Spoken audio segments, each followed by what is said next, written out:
Welcome back to my channel and a very special welcome if you're new here. My name is Jen. I'm a certified weight loss and nutrition coach, and today we're talking about diet culture, specifically 6 steps that you can take to ditch diet culture because diets don't work, and we want to establish a healthy relationship with food and lose weight and keep it off for the long term, and that involves ditching diet culture. So if you're excited, give this video a big huge thumbs up. Make sure you're subscribed and your bell notification is turned on because I upload new videos every Tuesday and Thursday. Check out the description box down below for nutrition coaching, where I offer personalized to you macros and calories. I have lost almost 140 pounds following macros and calories, and I offer one-on-one coaching for accountability and if you would like to chat with me directly. Links and discounts to my favorite healthy things are also down in that description box. So let's chat about diet culture and 6 tips to ditch it.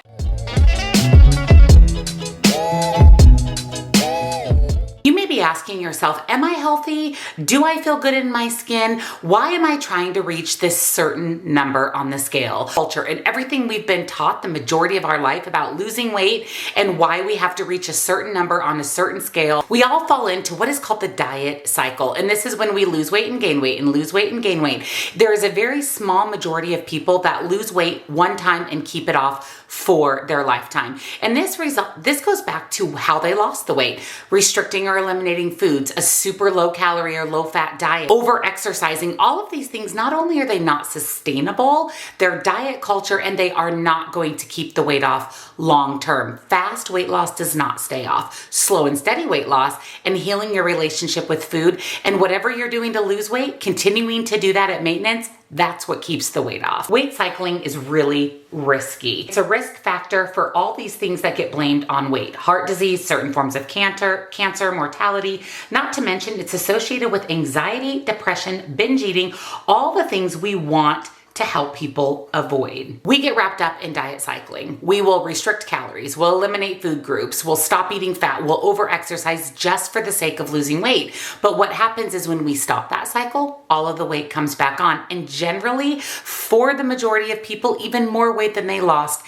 in the first place. There are healthy and unhealthy motives when it comes to losing weight. Weight stigma is out there in society, and it's not something you can snap your fingers and avoid. Breaking up with diet culture and starting to move away from internalizing its beliefs help you stop with the weight self-stigma and helps you reframe your thoughts when you find yourself self-sabotaging. You basically have to reprogram your diet. Stop looking for those fast fixes. The reality is if all of these fast fixes worked, nobody would be overweight. So it's proof in the pudding that none of these work. There are some really simple things that you can do to reprogram your diet. Not only stepping away from diet culture, but again, healing your relationship with food and finding something that's going to work for you, not only to lose weight, but to keep it off. First is intuitive eating. Focus on that. Include low impact exercise like walking, unfollowing body shamers on social media, seeking out supportive relationships, setting boundaries, and being gentle with yourself. Giving yourself grace is huge. The scale is not going to go down every week.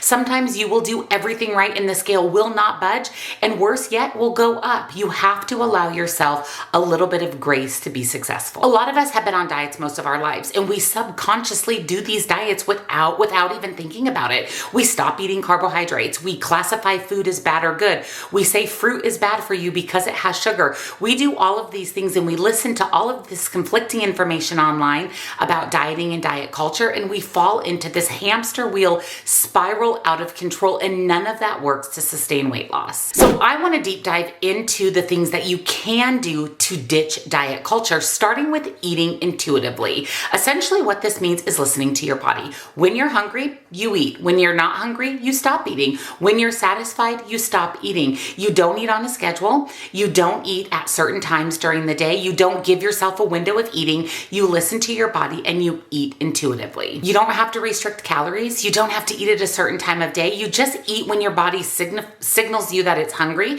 and when you're satisfied, you stop eating. Intuitive eating does not mean you track calories. So to intuitive eat, there is no calorie counting. There's no macro counting. It's literally listening to your body and intuitively eating based on your hunger signals. There's no rules with intuitive eating. There's no diet culture. That's why it's so successful. Number 2 is just make exercise a part of your life. It doesn't have to be something that you dread doing. Find an exercise that you enjoy, even if it means taking a walk. Did you know that walking is the best exercise for weight loss? You do not have to spend hours in the gym. You don't have to lift weights. You don't have to go on the elliptical. You can simply take a walk around your neighborhood. But whatever you're doing for exercise, make it a part of your life. Something you don't have to think about, something that's just built into your day-to-day. This is how it is sustainable. Rethinking relationships. Breaking up with diet culture may be breaking up with other relationships in your life. Maybe toxic relationships, friends, family, spouses that aren't supportive. Rethinking the relationships that you're in can have a big impact on your overall success. Number 4 is setting boundaries. Stop spending your time with people that are diet obsessed.